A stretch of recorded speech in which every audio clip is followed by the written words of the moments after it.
All right, welcome to the Week 4 Forum. This week we are discussing political economy, focusing on advanced industrialized economy like those of Europe, Japan, Canada, and the United States. So how do we gauge the strength or relative health of a nation's economy?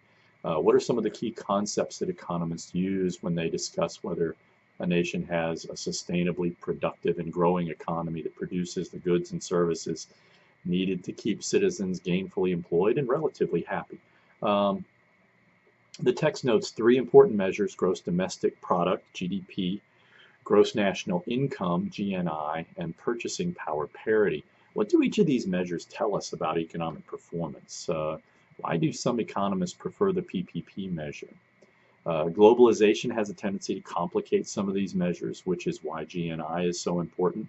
It measures the total income of all of a country's citizens, which, when you look at the United States, so many of our companies now have a multinational implication to it. Many cars are partially built here and partially built there, and they're shipped over to other parts of the world. So our oil companies also operate all over the place. Um, one important consideration when considering the health of an economy is how much poverty exists. Countries that have a large middle class and a relatively small number of people that are very rich and very poor are generally a lot more stable and ultimately more prosperous than countries that tolerate high levels of poverty with vast disparities of wealth. As one wealthy, I can't remember his name, Nick Hanauer, I believe, said, I can only buy, he's a billionaire. He says, I can only buy so many slacks. I can only buy so many leather coats. It's far better if there are more people that have, disposable income than it is for a few people to be billionaires. One way of measuring income inequality is called the Gini coefficient. And a Gini coefficient creates measures about the distribution of income. And it goes on a scale of 0 to 1, where 0 would be basically that everyone is paid equally, and 1 being that one person gets all the money. Where does the United States lie on that kind of a measure? How does it compare for inequality with European countries or Japan? What explains the state of income inequality in the United States? Um, Another issue, the authors discuss issues like inflation and deflation in the text. And if you're having trouble with those concepts, I'll be happy to try and clear them up in the forum. One issue that I find interesting is the notion of hyperinflation. And these are instances of exaggerated and severe inflationary periods where the basic value of money erodes significantly. Germany during the Weimar Republic period in the 1920s stands as sort of an iconic example, with people's pictures of people bringing wheelbarrows full of Deutschmarks to purchase bread, being sort of illustrating the inherent problems with hyperinflation, which largely tend to occur because of really irresponsible fiscal and monetary policy.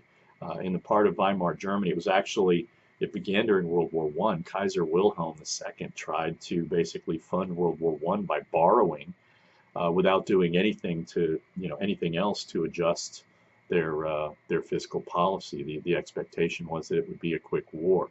And as the war ground on, it really just destroyed their economy for years to come. So if you want me to explain more about hyperinflation, I will. Several other countries contemporaneously have experienced hyperinflation, including Greece, Argentina, and currently, of course, Venezuela. One issue I would like to add to your lexicon of important economic terms is the idea of stagflation. And that is a seemingly paradoxical situation where there's high inflation combined with high unemployment and with declining demand. This sort of situation only happens in very specific situations, with the most prominent being in the mid-1970s. It occurred both in the United States and in England. This sort of problem creates a dilemma because the typical remedies for lowering inflation, typically by hiking the marginal interest rates by the central bankers, tend to make unemployment worse, while efforts to combat unemployment, which usually involve stimulating the economy, can actually make inflation worse. So what causes stagflation? Typically, it's going to be sudden and severe shortages of strategically essential goods, and oil is one of the biggest, causes. And the OPEC oil embargoes on the United States and selected European nations in the 1970s, I think they conducted 3 embargoes, really kind of caused that. The principal economic theory of that period, Keynesianism, basically assumed that inflation and recession couldn't happen at the same time. And the 1970s proved that it could, and that failure of Keynesianism to explain stagflation contributed to the rise of Milton Friedman's monetary policies and ultimately to Reaganism and supply-side economics, which I think have basically proven themselves to be somewhat flawed as well. We mentioned last week that virtually all states intervene in their economies and try to nudge the economy in ways that are politically or ideologically desirable. But how much intervention is enough? And again, ideology plays a big role. Some people say that the government should intervene quite aggressively, and some basically say they should intervene hardly at all. Some Northern European countries intervene very aggressively in their nation's economy. The United States basically, they basically don't have very aggressive regulation, even though many of our, companies complain about the heavy hand of regulation. We can discuss how much intervention is enough, but we have to be realistic. Even conservatives, even American conservatives, intervene in the economy, oftentimes just as much, if not more, than do liberals or social democrats. Think about what Donald Trump has been doing with the trade wars. These are interventions. They are imposing taxes on external goods. Another issue that we can discuss is the relationship between welfare and economic productivity. On the one hand, free market advocates believe that a robust, welfare system basically inhibits economic innovation and stifles growth. On the other hand, welfare advocates argue that a strong social safety net is essential to ameliorate the worst consequences of a winner-take-all free market economy. Those are just 2 kind of arguments for and against welfare. Does anyone want to add any additional arguments for or against welfare? Again, I like this chapter's thinking comparatively section on pages 94 and 95. Welfare states in the Nordic countries. What can we learn and how? Why is it that Northern European countries like Norway, Sweden, and Denmark developed such robust social welfare programs? How did those countries' development of welfarism contrast with the United States, where welfarism is still relatively modest? I think that's an interesting thing to discuss. Let's see. This week we're discussing Japan, which is one of the economic great powers of the world.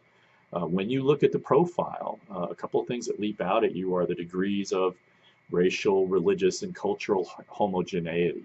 Japan is one of the most homogeneous countries in the world. What are the political consequences of the fact that they all, are coming out of the same, racial and cultural environment? One critical issue I would bring up regarding Japan is the degree of gender discrimination that exists there.